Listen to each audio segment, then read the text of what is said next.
Hey, I'm Josh. And I'm Sam. Welcome back to Star Wars Deep Digging. This way, Craig yells, because he always has to be the one that knows everything. And then we're somewhere we had definitely just been. The winding, dusty walls and sandy alleyways and leering stairs seem somehow familiar, but this whole place looks like that, so who's to say? Hey, now over here, Craig insists, and we follow because what else are we to do? So we follow orders to some extent of our existence. Say kill, and we will. Say die, and our arms fly up and take the blaster fire full on. Watch our pointless existence extinguished on command. In this war, you are nothing more than a suit of armor and a gun. Yeah, a suit of armor and a gun. That is just a dark trooper. Well, I mean, technically, what kind of dark trooper? Which phase? The one where the phase where they make the dark trooper a pure droid. I mean, technically, there's still the metal endoskeleton, and technically it's several guns, but I get what you're saying. This romp through these crumbling back streets sums up our entire sad lives pretty ruthlessly.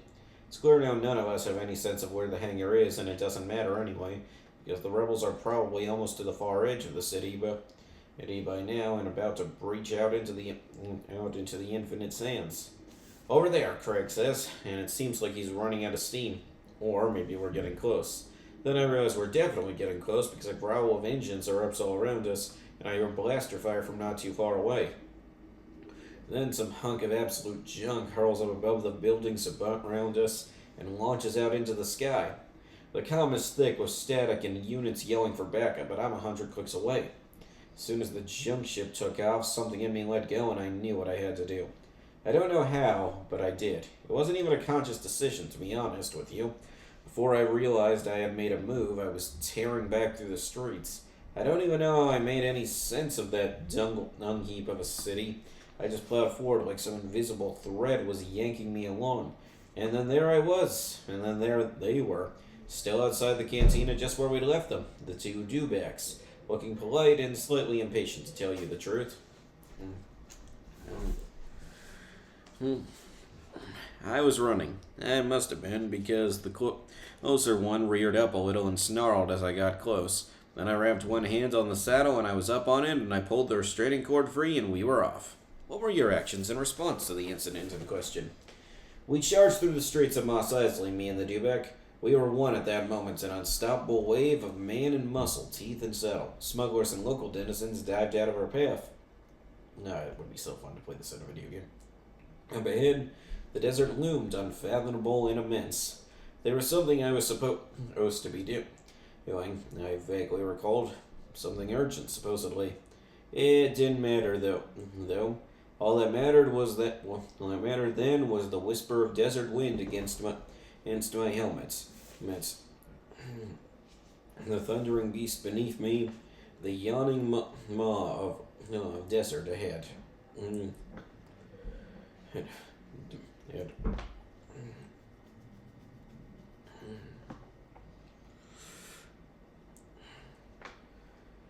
Rebels, droids, that's right. At the edge of town, I slowed the beast down and lifted my macro binoculars. Sand and emptiness stretched for clicks and clicks ahead of me, interrupted only by an occasional hovel or comm tower. The beast stirred impatiently beneath me. It wanted the thrill of movement again. So did I. And then there, on the horizon, the dim shape of a bantha shimmered against the bright sky. A few sand people stood scattered around it. They were moving over the crest of a dune, would soon be out of sight. I hooked my heels against the dewback, and together we launched out into the desert. What were the initial results of your actions during the incident? Paint a picture. It's funny you should ask that. The whole galaxy condensed around me, became the sand and dunes. The world became one, a singular scope of life as it stretched toward an emptiness and a never-ending cycle. The beast heaved beneath me, plunging forward toward that emptiness too. I took out my datapad and I've used it to transmit this report, which is probably the last you'll hear from me. At some point, I wasn't wearing my gear anymore. And then the sun sent their soothing emissaries of light to dance across my skin, and the sand kicked up in a ferocious hell wind that swept out of nowhere and lit the world on fire, screaming in the brittle dust of the desert. And it was like a gentle, terrible whisper that this world that I once thought to be dead is so alive, just like me, so alive and born and reborn in the storm, and absolutely free. So you're curious what happened to Sardis Ramson? He actually shows up later on in the novel Last Shot, which takes place quite a few years after this, so yeah, he definitely survived. Also, we have a canonical image of him because he appears in the Forlom and Zuckus comic. Yay!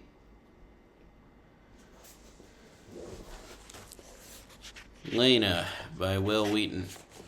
Oh no, this one's gonna be hard. I've read this story before, and it's basically got nothing in common with. It has no connection to the wider franchise, barely any connections to the movie. It's just, you gotta help me out here, Sam. Otherwise, this will just be a glorified audiobook. Oh boy. Yeah. Ryland climbed into the lookout and scanned the sky. Okay, I suppose we can make do with that. Okay, so you know how when the Millennium Falcon first comes in to Yavin 4 and there's a guy who's holding the thing that's like scanning it as it lands? That's this guy. That's the most you're gonna get in terms of connections. I still have 2 questions. 1, how did he get up there? And 2, how is he going to get down? Maybe it's an elevator. Or there's a ladder we didn't see. Like I said, I'm really stretching things here. The fighters were already in the air ahead of the transport they were escorting out of the system.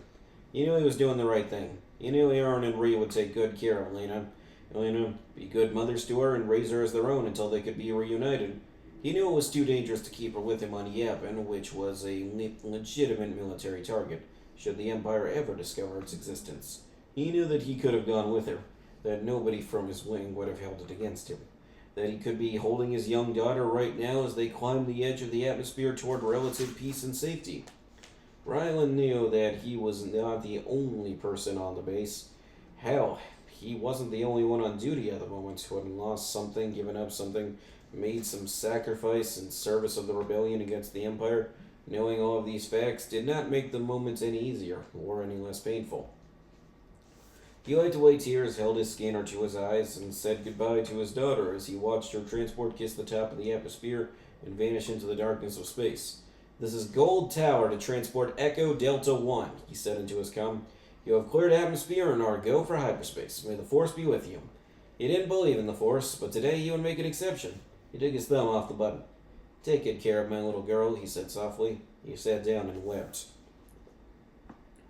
18 hours earlier, Ryland adjusted the camera and softly cleared his throat.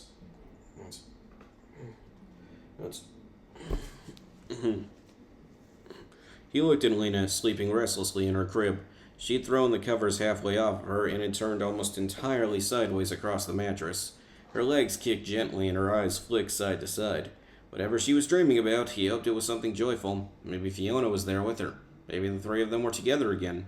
He would be careful that he didn't wake her. He turned his attention to the camera's lens and began recording. "Hello, Lena. I'm recording this message to you a few hours before you get on the transport to go to your new home with your aunts. I don't know how long it's going to be until I get to see you again, and I guess Lena's got a similar backstory to Tim and Wexley. Like I said, I am reaching here. And it's important to me that you don't have to wait until then to know who you are, where you came from, and who your parents were. By the time you are old enough to see this and understand it, I hope that we're watching it together, and I hope that we're laughing about how silly I look right now. But since I joined the Rebel Alliance, I've said goodbye to a lot of friends, and I haven't been able to say goodbye to a lot more." He took a deep breath to steady himself. Living under Imperial occupation was terrible, and the rebellion was not just right, but necessary. A lot of good people had given their lives, or worse, their freedom, in service of the struggle. There's some debate to be had over whether a life is more important than whether being alive is more important than being free. After all, Sacrificing everything for the cause makes you truly devoted. martyrdom, it's a very popular concept. Still, I would just like to point out, just for the sake of having something to talk about, freedom isn't a lot of good to the dead. Like, walk into a morgue and ask the corpses if they feel particularly free. The silence is your answer. So, he said with a smile he hoped wasn't too forced, this is how you're meeting me. Hi, sweetheart. I'm your dad. I'm 38 standard years old right now, and you're almost 2. Man, did he wait. Never mind. I can't give you a lot of specific information because if the Empire ever sees this, it could put us all in danger, but right now we are on a rebel base, and you are sleeping right over there. He grabbed the camera and pointed at her. That's you! You're so little right now. He looked at her, listened to her soft breaths. He could feel that he was about to lose his nerve, keep her with him in a place that he knew wasn't safe, but would at least keep them together. But if the reports about the Empire's battle station were true, he refocused his courage and turned the camera back on himself. You and I came here when you were just 6 months old, right after your mother died. I'll tell you about her in a second, but first I want you to know where you're from. You were born in an underground mining colony on a moon in a place called the Outer Rim. There's no atmosphere on the moon, so some folks who live there now have never even been above the surface, and they'll never see the stars. Yep, you got any ideas about what this atmosphere-lacking moon in the Outer Rim could be? Like I said, I am reaching here. There is nothing in this story to talk about. I'm so glad it's very short, even by the standards of short stories. Where you're going, you'll get to see the stars every night. Your mother and I aren't from there, and it probably isn't safe to tell you where we both came from. If we're watching this together, I'll tell you right now. Boss doesn't ask me. But we're both mechanics. I still am. I work on Y-wings instead of extractors now. Y-wings. You mean the craft that the Empire was slowly destroying as they're part of destroying any relics of the Republic or the Clone Wars? They're bombers. Just bear with us. Like I said, there is nothing to talk about here. And we met there when we worked in the same sector. He held up a hollow of Fiona and showed it to the camera. This is your mom. Her name was Fiona, and she was my favorite human in the whole galaxy. Until you came along. She was clever and kind. She understood how machines worked better than the people who designed them. She could fix them faster than anyone I've ever met. Okay, this guy's probably biased, because, life. I loved her as much as she loved you, and she loved you more than anything. You have your mother's beautiful eyes, but it looks like you got my big dumb ears. Sorry about that, he chuckled. Your mom loved math and music, and when you were a tiny, tiny baby, she sang Mama Moon to you every single day. Not a reference that's never come up before. His voice caught in his throat and his eyes watered. He missed Fiona so much. Okay, so, the Empire came to our colony a few months before you were born. An Imperial officer assembled us in the Corps and told us that the company we worked for had been taken over by the Empire.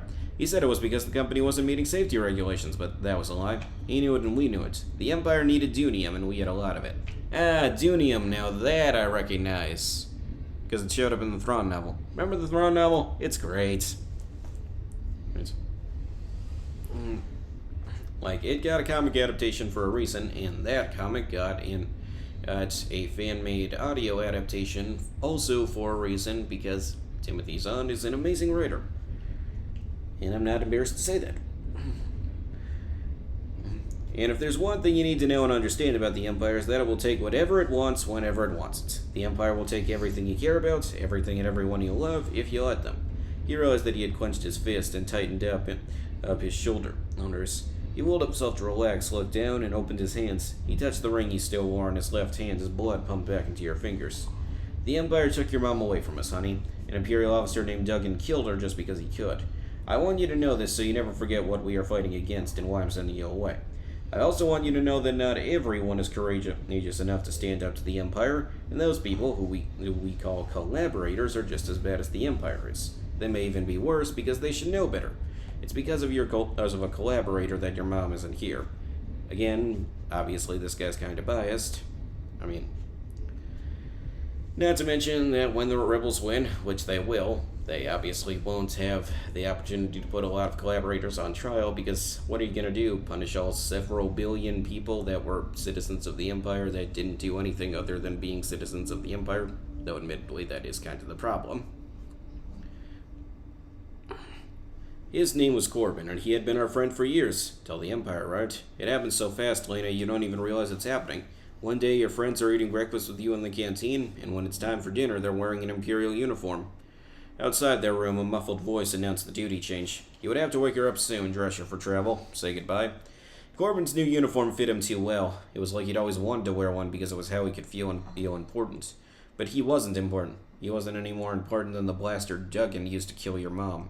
I know I'm talking about him a lot, but I need you to know that the Empire exists because of people like Corbin, who are too weak or ambitious to stand up to people like Duggan. And the rebellion exists because of people like your mom, who are willing to risk their freedom and your lives to stand up to them both. Corbin didn't have a family before the Empire came, and when he saw how happy your mom and I were to have you, it made him jealous. He started doing little things to bother us, like making me work extra shifts and yelling at your mom that she couldn't have you with her in the canteen, even though everyone on her crew loved it when you were around. Then this went on until one day your mom just ran out of patience with him and told him to stop being a bully. Well, like that night, Corbin showed up to our quarters with Duggan, the Imperial officer in charge. Corbin had told Duggan that your mom and I were secretly rebel spies. We weren't rebels then, and Corbin knew it. We were just parents trying to take care of our family, who were tired of being pushed around by someone with a little bit of power. I still don't know if Duggan believed Corbin, or if he just wanted to use your mom and me to frighten and intimidate the rest of our crew. But he and his loyalty officers ordered your mom and me to confess to being rebel spies in front of everyone. And when we didn't have anything to confess to, Duggan killed her. Ah, loyalty officers. That was introduced in the Aftermath novels. But do you know that according to the comics, Darth Vader actually came up with them? Man, messed up. Anakin would have hated that. Vader came up with a lot of things. He just shot her right in front of me, as casually as turning off the lights. Oh, so now we're getting into more of Jyn Erso's backstory. Raylan reached out and stopped recording. Did Elena really need to know all of that? This was the only recording of him she would ever have. She was going to watch this as she grew up. Did he want to make her relive the death of her mother the way he did, night after night? He played the recording back. Watched himself say, "The rebellion exists because of people like your mom, who are willing to risk their freedom and their lives to stand up to them both," and tapped record again. All of us who joined the Rebel Alliance have lost something or someone or some place we loved. I've lost all three, and it isn't easy for me to say goodbye to you today. But I have to send you someplace where you'll be safe, where you'll get to grow up and have a family, if you want one. I hope that we don't need the Rebel Alliance by the time you're old enough to join it. But if we do, I want you to know that it's in your blood to fight back. You are your mother's daughter. I will miss you every day, but I know that you'll be safe with your Aunt Ree and Aunt Aram. They helped our family escape from the Empire, and they introduced me to the rebels. I don't have time to tell you that part of the story, but you can ask them to tell it to you when you're ready to know. They love you very much, and they're going to take you to a place called Alderaan, which is far away from my fighting. You'll be safe there. You can grow up and make friends and have the kind of life I always wanted you to have. I'll fight for you as long as I have to, and I'll see you soon. I love you so much, Lena, and I miss you already. He stopped recording and saved the file. Rylan walked over to his daughter's bed and put his hand on her shoulder. "Sweetheart," he said gently, "it's time to wake up." 18 hours later. Okay, do you think he's sending her to Alderaan? Like, I've heard a fan theory that he's sending her to Alderaan, and that wouldn't go over well. No, it would not. Let's just hope it's not Alderaan. Rebels always send their refugees to Alderaan, which means that when it blew up, that's extra tragic. Oh man, the tragedy. Oh, the pathos. 18 hours later, when his watch was over, Rylan declined an invitation to join some of the pilots from Blue Squadron. I guess that's a Rogue One reference. What is wrong with me? I need to come up with more things to say, especially since we got 40 minutes left. Rylan declined an invitation to join some of the pilots from Blue Squadron in the canteen and took a transport back to his quarters. He lingered at the door, his hands heavy as he lifted the key to the entry code. For the first time since they had arrived from Burnin' on a year ago, he would open it to find an empty room on the other side. Burnin' Con. You know, from the NOAD system, uh, Noah had a burning con? Burncon is the Operation Cinder planet they mentioned in Oh, Operation Cinder. the Mandalorian.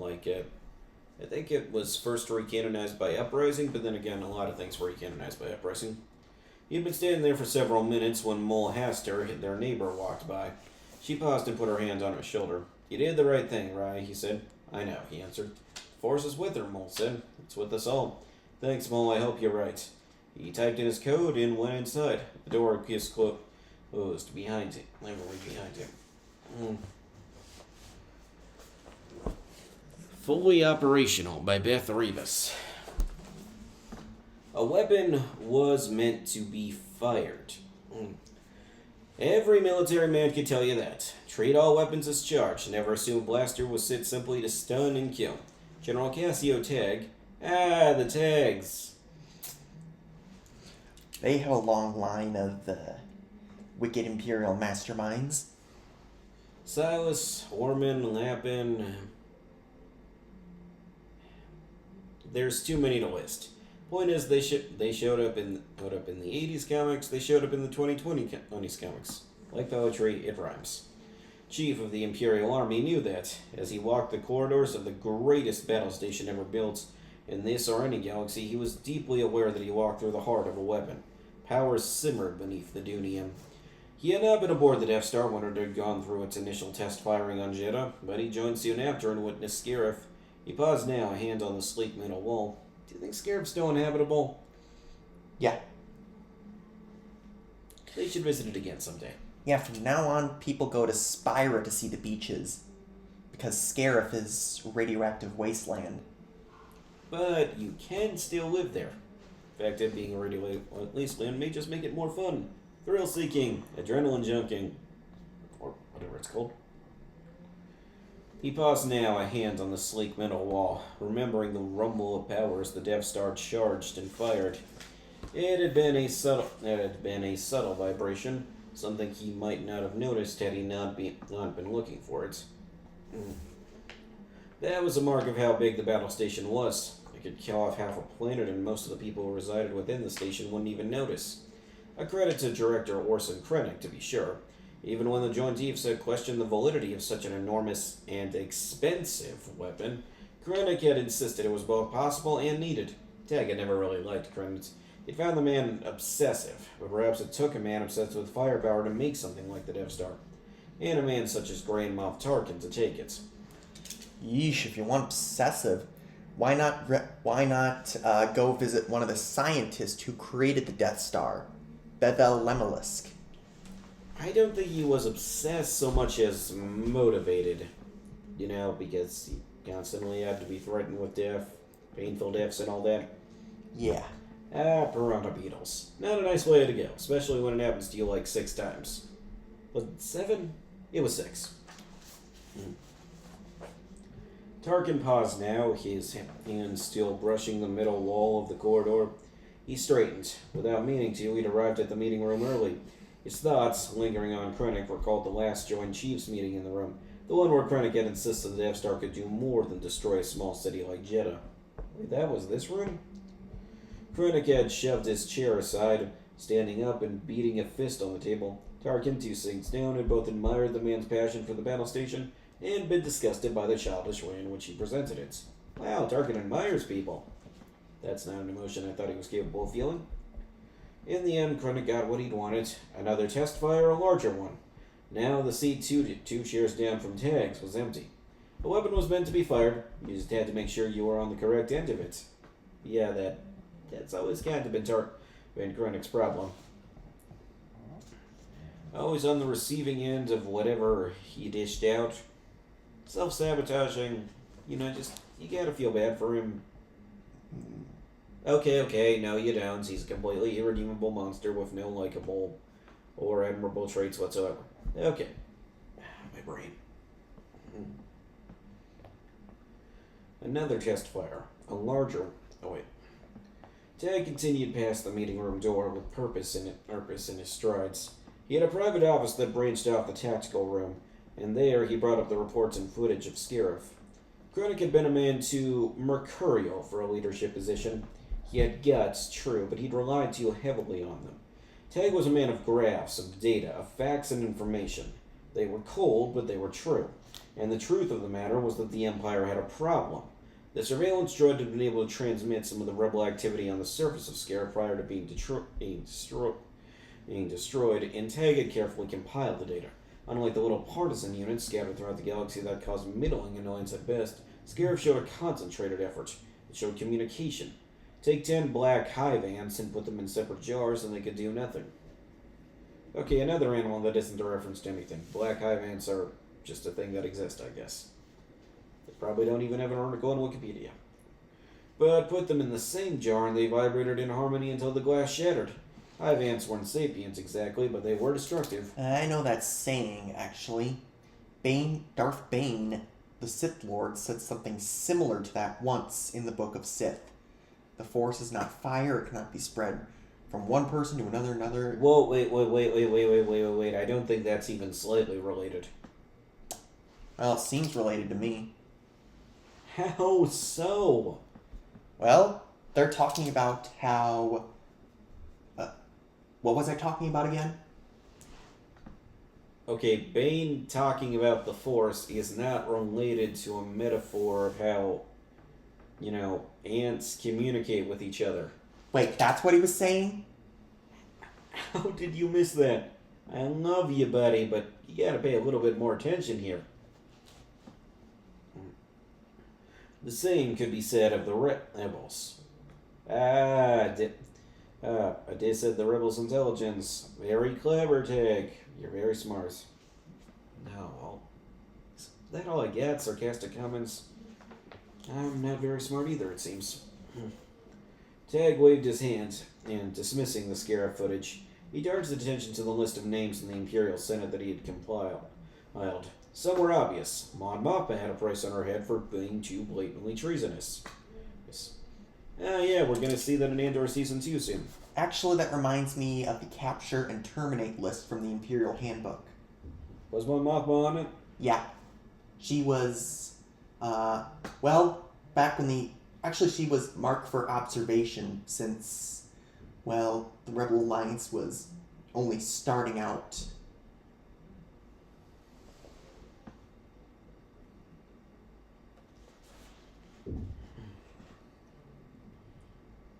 No, wait, it was Leia who was marked for observation. I think Mon Mothma was Capture. Oh yeah, they need her alive for reasons we're going to get to much later. And Bail Organa would soon as well if he did not curb his rebellious tendencies. Oh, but that guy's so sweet and wholesome. Bail was also Capture and marked for observation. Although Bail was behind Borsk Velia in marked for observation. I mean, at this point, up until his death, Bail Organa, there actually was no evidence that he was doing anything. That's where Force Unleashed creates a major plot hole because, they caught him and they know he was aboard the first Death Star. Why is he able to continue orbiting Alderaan? I'm sure there's an explanation somewhere, but it makes absolutely no sense. And yeah, the writers just did not think that through.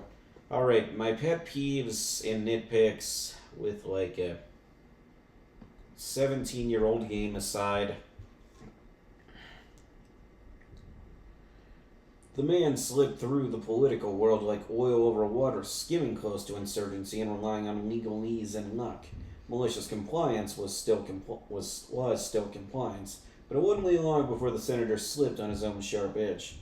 But there were others, lingering opinions, doubts against the Emperor. They were separated in their little jars now, but Mon Mothma's dramatic escape from the Senate had opened the lids. The Senate was abuzz, and Mon Mothma's dramatic escape was 2 years ago. Oh, how long has this been? The Senate has been abuzz for 2 years? I suppose that would make for some interesting stories. Nuts. Sorry, I'm really trying to come up with new material. Ariel here. Mm. And then there was Scarif. Tag kept coming back to it. The transmission that had leaked, the Death Star plans, stolen data somewhere out there in the galaxy, a threat hidden in the vast emptiness of space. It was hard to think that the very battle station that he now stood in, so solid, so powerful, could have any weakness. But Tag forced himself to look at his data, not the solid walls around him. A restless Senate here, a group of targeted communicating rebels there, and that damn data tape. It wasn't hard to connect the pieces. You don't know how vast the threats were on the deep vacuum of space. There are many. Death of space is danger and disease wrapped in death and darkness. Okay, I definitely butchered that one. Dad watches Star Trek 2009 all the time. Mom, ask him about it. Tag stared at the data, sorting it in his mind. Oh, and he also hates it whenever I call it Star Trek 2009, so don't tell him I called it that.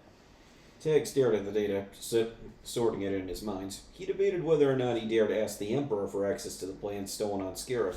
All other copies had been sealed under the highest security. Security saw that even he, as chief of the Imperial Army, was denied access. He understood the concerns, but knew if he could examine the data there, he might find something before the rebels did. Palpatine's paranoia does him in again. So satisfying. General Tag? A junior officer's voice sounded through the intercom. Yes, Tag replied impatiently. Admiral Motti, to see you. Tag grunted through his affirmation, and the door to his office slid open. Thought I'd find you here, asked Admiral Conan Antonio Motti. Conan Antonio Motti. Admiral Conan Antonio Motti said.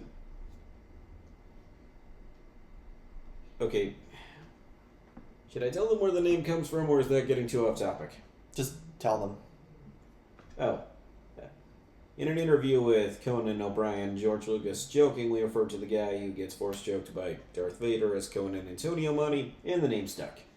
Hooray, it's hilarious. His gaze swung over the room. He took in the... Oh yeah, I forgot to mention, Tege and Antonio Motti both have sections in the Imperial Handbook. Man, maybe we should cover the Imperial Handbook someday. A long time from now, though. He took in the screens Tag had been examining, and although he said nothing, the sneer on his face indicated his dismissal of Tag's concerns.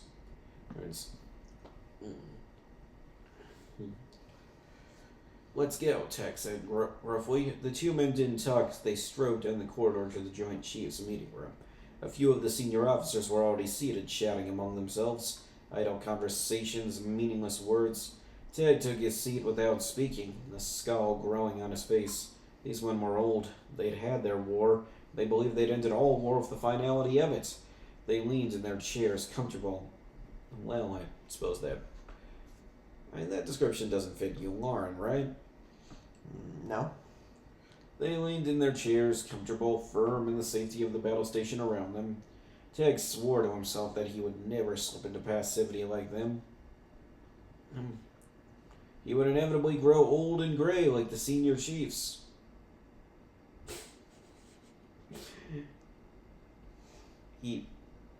Let's just say he doesn't live long enough to get to see his first gray hair and leave it at that. He would have his wars behind him as they did, but he would never lean back in his chair and sip his caf and ignore the looming threat, merely because he didn't want to believe it to be there. Something wrong? One of the senior advisors asked at Tag's skull. Before he could answer, Motti burst in. General Tag messed with the wrong people. Or wrong Darth, to be more specific.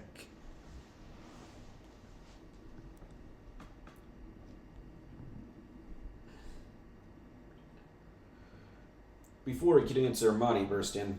He's being paranoid, he said in a dismissive tone. Tag swallowed down his anger, but he couldn't help but insist on the truth. Until this battle station is fully operational, we are vulnerable. He caught a glimpse of Motti's gleam of triumph for having successfully baited him, but he continued anyway. The Rebel Alliance is too well equipped. They're more dangerous than you realize. Also, for some reason, they're more dangerous than you realize is an exclamation point here. Even though in the movie, the way Tag's actor pronounces the line does not sound like the way you would...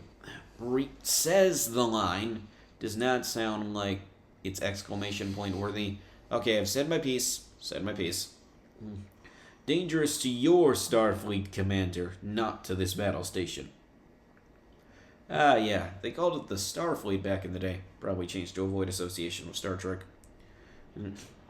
Motti was so quick to respond that Tag was certain he'd been crafting this comeback since he stopped by the tactical room.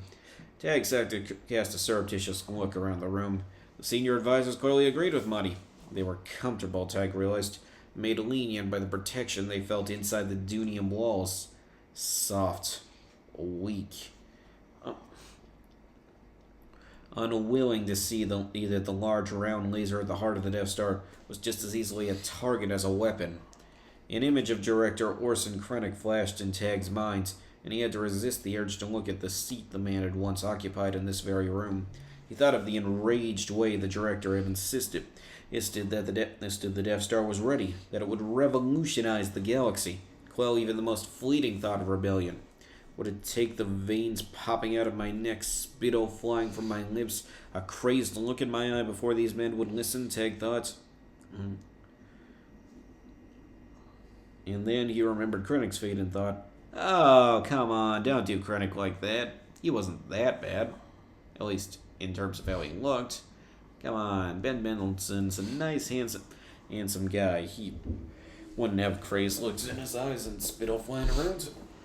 Was that what happened to many who argued in this room? Still, he needed them to see, to understand. Probably just how Tag envisions Krennic. Okay, that's a good one. Even if it's completely unintentional, it's a nice Freudian slip. The rebellion will continue to gain support in the Imperial Senate until Grand Moff Tarkin strode into the room and Tag's words died in his throat. The Imperial Senate will no longer be of any concern to us. I have just received word that the Emperor has dissolved the Council permanently. The last remnants of the Republic have been swept away. A sliver of ice ran down Tag's back. No Senate, he thought. He imagined the hive ants, each in individual jars, and then he imagined the lids on each of them disappearing and the swarm rising up. That's impossible, Tag exclaimed. How will the Emperor maintain control without the bureaucracy? He got a disapproving look from one of the senior advisors, but he disregarded it. I just thought of this. When Krennic was arguing with Tarkin over the Death Star, Tege was looking... I was thinking, Tege looks at him and imagines Krennic with a cowboy hat and buck teeth.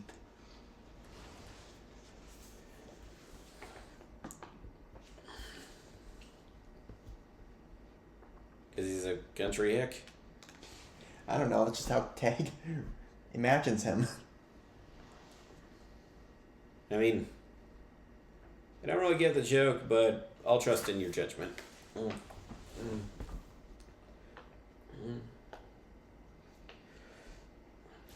He got a disapproving look from one of the senior advisors, but he disregarded it. It wasn't weapons that kept people obedient, despite what Krennic, what Tarkin himself believed. Weapons riled people up, reminded them that they could fight.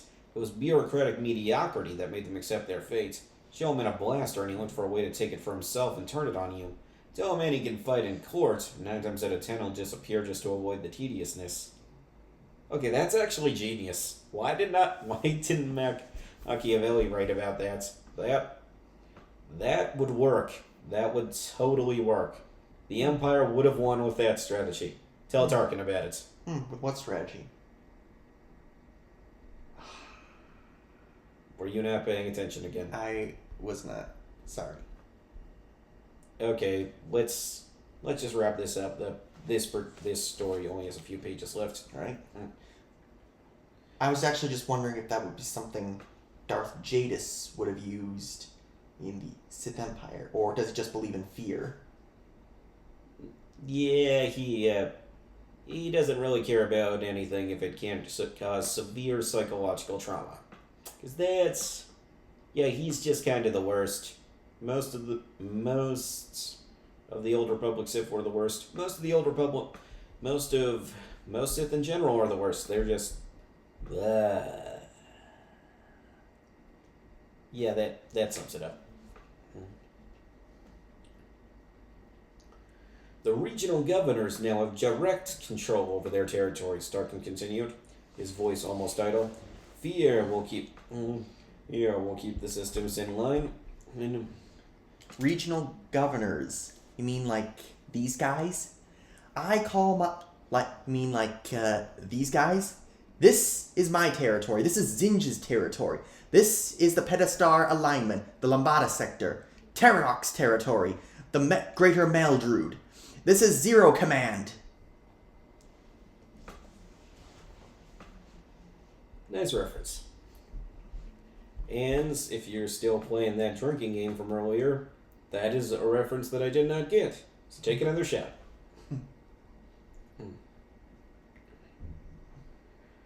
Tarkin continued, his voice almost idle.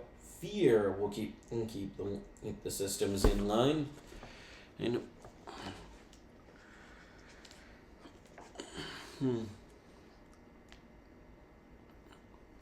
my brain. He shot a quick glance at Teg. Fear of this battle station, he continued, speaking to the rest of the group. Excuse me.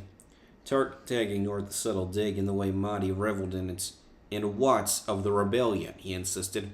If the rebels have attained a complete tactical readout of the station, it is possible, however unlikely, that they might find a weakness and exploit it. Tag had intended Tarkin to answer him.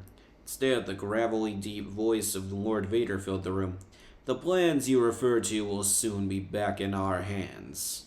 Tag thought for a moment that he heard the sounds of distant screams and shouting, the clatter of a battle in a small area, the swish of a weapon he didn't recognize. But before his brain could fully process the phantom sounds, they were gone.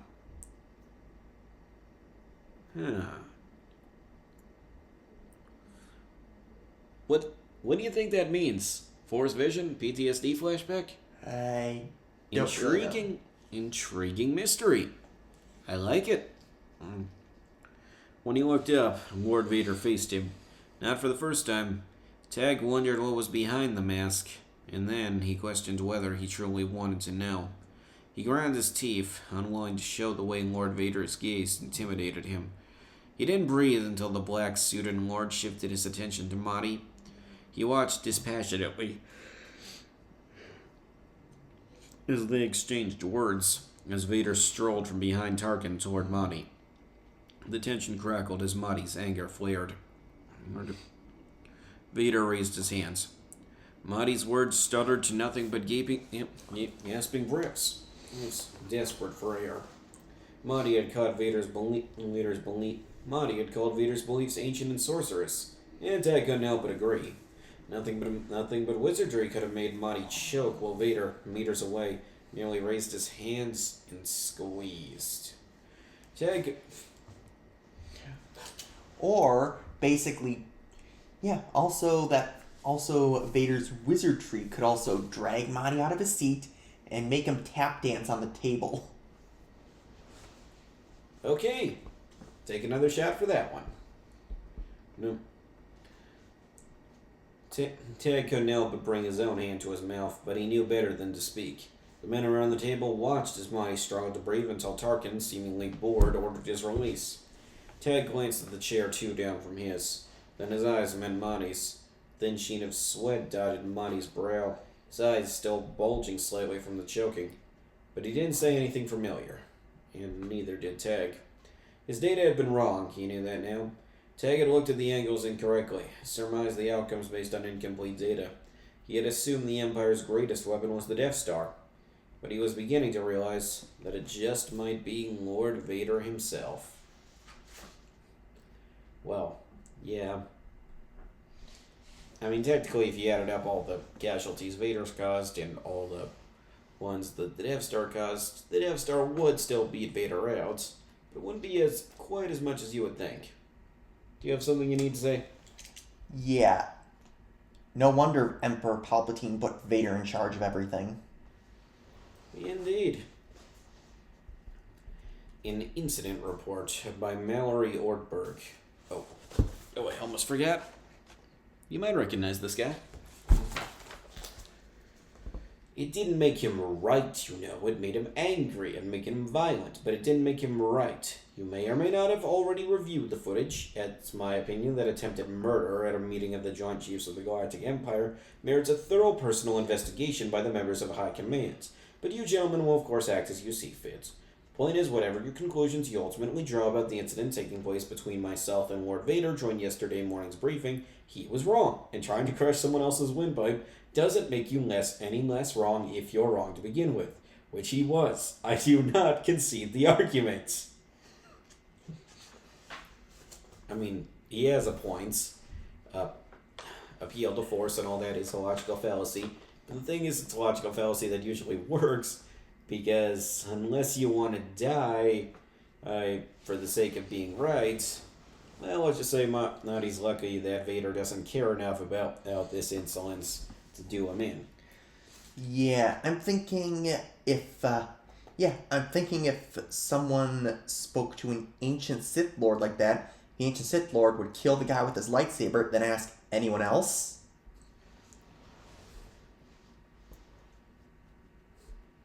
That sounds more like something Kylo Ren would do. Oh yeah, that's right, I was thinking of Kylo Ren. I submit myself willingly to discipline if I am in error, but I believe I am correct in saying that I have been appointed the Chief of the Imperial Navy. I believe I am also correct in stating that the Imperial Navy is a military organization, that its goals and aims are martial in nature, that we seek to both engage in armed hostilities, and ultimately win them, and that therefore we have every right to place the majority of our hopes on the technological marvel that is this battle station, and that I was not out of line to suggest that said battle station is both a technological marvel and the pride of the Imperial Navy, and that we would be well served to put it to use as quickly and as often as necessary, if not as possible. I mean, you can't exactly rule over an empire of the dead. Destroy a bunch of planets, you can't use those planets' resources like this is like some damn Redditor saying that you can solve problems with your enemies but just by nuking them all. Like, have you heard of a little something called collateral damage? It's dumb. It is very dumb. It's super dumb. Guess what? Someone already tried to rule over a galaxy of the dead, and do you know what happened? The entire galaxy turned against him and killed him. You know what? I might be able to figure that one out, but just take another shot, okay? I wish to take this opportunity to point out that I have no objection to the gentleman's religious beliefs, nor do I object to the prospect of working with Lord Vader again in the future, assuming the Empire is willing to take all necessary precautions to ensure public safety, and with Lord Vader's personal guarantee that he will confine himself to using words to win arguments in the future, as befitting a ranking member of the Imperial Council, and save acts of out-and-out violence for members of the Rebel Alliance. Can you just imagine if Vader had his old Anakin personality? That would make this so much funnier. I can assure you, gentlemen, that I have no interest in holding grudges, nor in recreating the type of petty feuds of all too recent memory that characterize the day-to-day operations of the Imperial Senates. Moreover, I am not a bigot. It is a point of pride with me that in my native sector of Saswena there are over 300 distinct religious traditions with active practitioners, all officially recognized by their imperial administrator. Okay, that I want to learn about. Tell me more about that. I would love to know more about Saswena. I myself am a man of faith as it happens, and believe that imperial unity can only be strengthened through cooperative and constructive dialogue among citizens following diverse spiritual traditions. I mean, so long as they're human spiritual traditions. That's the Empire's gimmick, after all. I would welcome, under more appropriate circumstances, the opportunity to learn more about Lord Vader's understanding of the Force and how it enriches his daily life. Oh, it doesn't. It does not. Vader's daily life is pure hell, absolute agony. I do not welcome Lord Vader quite literally attempting to shove his religious beliefs down my throats. This was a military meeting at a military installation attended exclusively by military personnel. I will not apologize for asking Lord Vader to refrain from commandeering the conversation into a referendum on his religious devotion, nor will I apologize for attempting to give credit to the hardworking men, women, and neutroids Neutroids? That's supposed to be the Star Wars equivalent of non-binary people? Oh yeah, about Lord Vader's basically life. Vader is constantly haunted by the ghosts of past, present, and future. Oh, yeah. We should write our own Star Wars Christmas Carol someday. I mean, chances are, no doubt, other people have done plenty of their own, but it would be fun. Whose years of dedication made this day possible by freezing the capabilities of the Death Star station.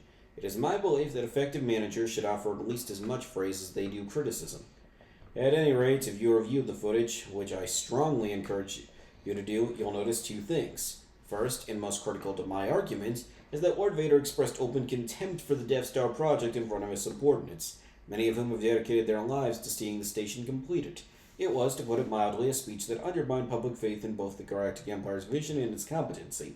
Well, hardly a speech, it was just a few sentences. The Empire has invested over 20 years, countless man-hours, and over 1 trillion credits in the development of the Death Star. Oh man, 1 trillion? That probably came out of people's taxes, too. That means the Empire can't pay for... Man, how many people lost the ability to pay their water bills and their electric bills and... Oh, yeah.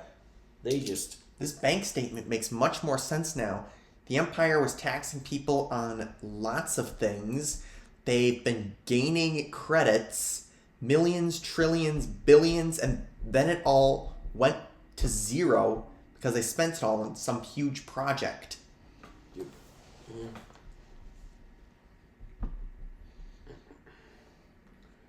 I need hardly remind you, gentlemen, that it cannot possibly serve any of our aims to have a member of the Joint Chiefs. Good thing I actually saved all my money and stored it on one of the galaxy's most secure banks on Alderaan. It should have been Argyle. Always go with Argyle. Of the Joint Chiefs blatantly disparaging the most ambitious and expensive military venture in recent history. Keyword being recent history. Now, let me check my stocks to see how my Alderaan bank accounts do. Wait, the numbers are decreasing. Why are the numbers decreasing? What? 0? Oh, we haven't gotten to that part yet, but I will be glad when we do. He has had more than 2 decades to express any relevant concerns to our engineering and development teams. Well, technically not more than 2 decades. It's actually less. And has always been free to make whatever suggestions he deems necessary about the creation of a Force-sensitive unit to either Grand Moff Tarkin or the Emperor himself. Vader wouldn't do that. He doesn't want more competition. I bet he's happy every time reports come in about another Inquisitor who's died. Well, actually, yes. The only Force-sensitive Vader wants is someone he trusts to be his apprentice so they can eventually overthrow the Emperor.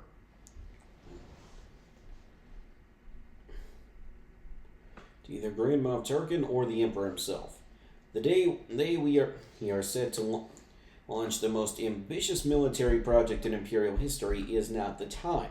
In front of the first joint meeting of Imperial governors and Rear Admirals is not the place. I quote directly from Lord Vader moments before he assaulted me. Don't be too proud of this technological terror you constructed. The ability to destroy a planet is insignificant next to the power of the Force. It should go without saying, gentlemen, that I am perfectly accustomed to a little briefing room brawling every now and again. I am a military man. I am not asking for pity. I am perfectly well. I am not asking for special treatments. Jeez, he's insecure. Also, obligatory you can't fight in here. This is the war room joke. Just insert it right here. I mean to say, don't be too proud of the Death Star, of the battle station we are currently holding a meeting in, upon which the Emperor himself has pinned his greatest hopes. Is this how the Imperial leadership hopes to inspire our troops? Ask them to dedicate their careers and lives to technological innovation, only to tell them not to be too proud when their labors kindly come to fruition? Have I missed an official change in policy? I will not apologize for taking pride in my work, nor for encouraging my employees to take pride in theirs. If the Empire wishes to reprimand me for this, so be it. This felt, frankly, like an act of workplace proselytization. You don't know what that word means, do you? No. It means bullying people into converting to your religion. I mean, it's weird examining this in a religious context because the Sith technically don't have religious beliefs. I mean, the Force just is an objectively real thing. And they don't treat it as a god, they treat it as a tool. There's no spirituality there. Philosophy, perhaps, but that's not the same thing. Again, I have no objection whatsoever to Lord Vader's private faith. It must, however, be pointed out that, at present, the number of planets destroyed solely by the unaided power of the Force is 0. 0. Just like my bank account. But there is a very long video about the subject, and I'm sure if you dug deep enough into the lore, you might find that the number is a bit larger than just 0. The number of planets destroyed by the power of the Death Star is 1. Oh, so this is after Alderaan. The number of days the Death Star has been fully operational is also 1. The second thing you'll notice, gentlemen, while watching the tape, is that Lord Vader is forced to take several steps in my direction before, to use a colloquialism, and for lack of a more accurate term, force choking me. Well, it's technically force grab. For all his claims that the power of the Force is greater than the destructive capabilities of the Death Star, it strikes me as more than a little disingenuous if he cannot even remotely choke a single individual from across the room. Yeah, the sad thing is Yoda's size does in fact matter, as does distance, and all that stuff. I mean, it has to, otherwise the Force is just impossibly overpowered and can do literally anything. And that's no fun, that wouldn't make for a good story. That actually does remind me of this. You can't choke me from way over wherever you are, right? Oh, you mean this? Vader chokes someone through hollow. Another shot.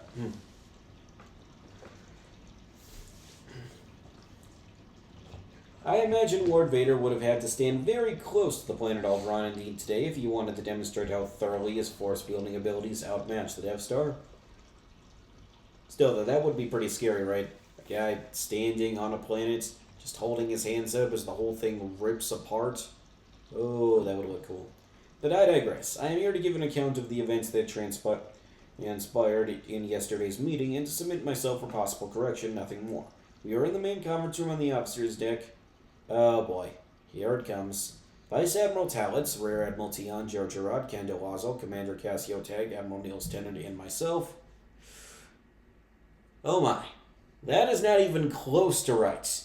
All of those names, except for Tag and Motti himself, are completely wrong. None of those people were on the first Death Star. And it's even worse because there actually is a list of all the people who were in that meeting aboard the first Death Star. Can I look it up, please, just this once? Alright.